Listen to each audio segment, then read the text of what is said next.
everyone. Today we are going to learn about another writing skills which is known as comprehension. This skill is very important asked in each and every competitive exam. Even if you want to go to abroad after studying engineering, then after that also reading comprehension is a very important part of analyzing how much English do you know. How can you comprehend a passage, right? So interpreting what you are reading is very important. So comprehension is a part where you are in comprehension is the understanding and interpretation of what is read. So whenever you are reading something, you are not just reading it, you are trying to comprehend and interpret what the writer or the author is saying. To be able to accurately understand written material, students need to be able to decode what they read. So to understand the message what the writer wants to convey. Second, make connections between what they read and what they already know. Sometimes you know something, like some information that Narendra Modi is Prime Minister, you know that. But in the paragraph, you should make a connection between that you know that Narendra Modi is Prime Minister and what is written in the paragraph, you should make a connection between it. Think deeply about what you have read. So whenever you read something, think and try and interpret and make connection of what information you already have and what information is given to you. Now, what are the tips of reading comprehension? So comprehension is in exams what it will be done, like they will give a paragraph to you and there will be a list of questions according to the paragraph. It is not as simple as paragraph which we were getting in your school, right? These paragraphs will be more complicated, more difficult to understand, but you have to interpret by reading it again and make sure that you know the answers, right? So what are the tips of this paragraphs, like how you can read a comprehension carefully and understand and comprehend very well. So do not over emphasize on trivialities, like don't over emphasize on something you don't understand, just leave it. Do not memorize, don't try to mark it up, it is not going to help. Do not read the passage first. So when there are passages in the paragraph, don't read it first. Do not overemphasize on vocabulary skills. So if some words you don't understand the meaning of that word, leave it. Do not think the correct option would come from outside the paragraph. So the answer is always inside the paragraph, right? Do not spend time on RCs. That, like in competitive exam, there will be hundreds of reading comprehension together. So if you cannot comprehend it at first, just leave that reading comprehension. Do not rely on trigger words. Some words may be highlighted or bold, but those words cannot be the answer, right? It can be answer, it cannot be the answer. So don't misunderstand that this will be the answer. Try to preempt question. So try to understand by reading the passage that this question can be asked. Opening and closing paragraph require extra focus. So when the paragraph, the comprehension is of 3 or 4 or 5 paragraphs, read the opening paragraph and the conclusion paragraph very carefully. Constantly question yourself by reading the passage. So you should also, whenever you are reading a passage, you should also frame questions in mind, that this question can be there, so this is the answer of the question. So we'll start with the example of reading comprehension so that it is easy to understand what is reading comprehension. So I'm going to read the comprehension. Listen to me very carefully when I'm reading it. Political education has many connotations. It may be defined as preparation of a citizen to take well-informed, responsible and sustained action for participation in the national struggle in order to achieve the social economic objectives of the country. The predominant socio-economic objectives in India are abortion of poverty and the creation of modern democratic, secular and socialist society in the place of present tradition. Feudal, hierarchical and inelegalitarian one. Under the colonial rule, the Congress leader argued that political education was an important part of education and refused to accept the official view that education and politics should not be mixed with one another. But when they came to power in 1947, they almost adopted the British policy and began to talk of education being defilled by politics. Hands-off education was the call of two political parties. But in spite of it, political infiltration into education system has greatly increased in the sense that different political parties vie with each other to capture the mind of teacher and student. The wise academians wanted political support without political interference. What we have actually received is infinite political interference with little genuine political support. This interference with the education system by political parties for their own ulterior motives is no political education at all. And with the all around growth of elitism, it is hardly a matter for surprise that real political education within the school system, which really means the creation of a committee to social transformation, which has been even weaker than in the pre-independent period. So this is the paragraph. The paragraph is continued. During that time, only the struggle for freedom came to an end and the major non-formal agency of political education disappeared. The press played a major role by providing some political education, but but it did not utilize the opportunity to the full and stranglehold of vested interests continued to dominate it. The same can be said for of political parties as well, of their other institute and agency outside the school system, which can be expected to provide political education. After analyzing all these things, it appears that we have made no progress in genuine political education in the post-education period, and we have even slided back in some respects.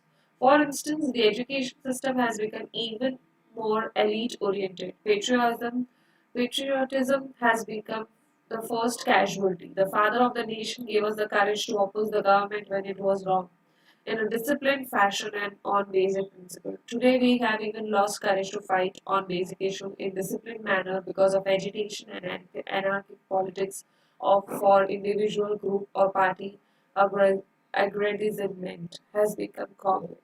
In the recent times, the education system continues to support domination of the privileged group and domestication of the underprivileged one. The situation will not change unless we take vigorous steps to provide genuine political education on an educate on an educate scale. This is one of the major educational reforms we need, and if it is not carried out, mere linear expansion of the existing system of formal education will only support the status quo and hamper radical social transformation. So here is the paragraph. Now, what are the questions related to paragraph? You can repeat this video, read the paragraph again, understand as you are sitting at home and you don't have to, this is not the question in your exam. You can underline the words which you feel are difficult, or try and understand the meaning of it, and then try to understand the meaning of whole passage, right? So, which word is nearly opposite in a meaning of define as used in the passage? Think about that question. So, what is the word which is utilized in the passage which is completely opposite to define? Okay. Second question is, according to the passage, what should be the main purpose of political education? So, what is the main purpose of political education? Think of that. Question number three. How has politics been related to educational institution after independence? That's question number four. Question number five. Based on the passage, which is the major drawback of the present education system? Right?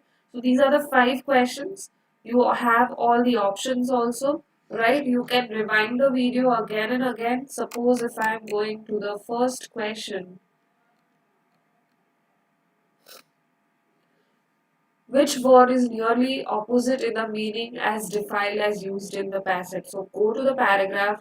Suppose disparage. If you want to solve it quickly, and if you know the meaning of all the examples given here, all the options given here, you know what do you mean, what is the meaning of disparage, forgery, degenerate, and scantify. So first of all, option D is the answer. Defile means to make full, dirty, or unclean.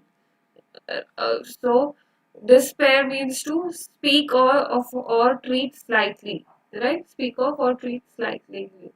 Forgery means the act of reproducing something for a deceitful or fraudulent purpose. So that is also not the correct option. Sanctify means to purify or free from sin. So defile is, what does defile means? It means it is dirty. And scantify, what does scantify means? It is pure, right? So the answer is scantify. We all know that the other forgery means something which is done in a wrong manner, that is forgery, right? Disparage means to speak of or treat slightingly. So when you are speaking of very boldly, that is known as disparage, right? So we knew the meaning of the other one. Scantify is the correct one because that means to purify or free from the sin. Second question. According to the passage, what should be the main purpose of political education? So, A, to champion the cause of elitism. B is to bring qualitative change in the entire education system. So, if you provide political education, it will provide a qualitative change in the entire education system. Really? C is to create an egalitarian society. Okay. And D is to prepare the young generation with high intellectual acumen. So the answer here is C. The answer to the question is given in the first paragraph. Go to the paragraph, see and read the first paragraph, you will understand. It defines the purpose of political education. It is to guide the citizen to work for the social economic objectives of the country. And according to this paragraph, social economic objectives of India are abolition of poverty and creation of modern democratic, secular and socialist society in the place of present traditional feudal, hierarchical, and in egalitarian one in a short egalitarian society. So, answer of this question is to create an egalitarian society, more free, more modern, more secular society. Question number 3.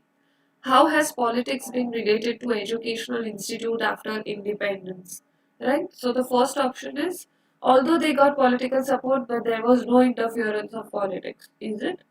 B is it is clear that they go almost no political support as well as political interference. C is they got political support at the cost of political interference. And D is there was substantial interference without political support. So the answer is D. It is mentioned in the first paragraph, ninth line. What we have actually received is infinite political interference with little genuine political support. Right?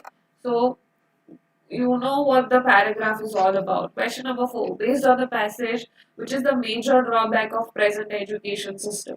So the major drawback of present education system, you might have gone through this line while I was reading this paragraph. First is the education system mainly represents the oppressed sections of the society. B. The present education system promotes the domination of privileged few. C. It is based on British model of education. And D. It is highly hierarchical and egalitarian in nature.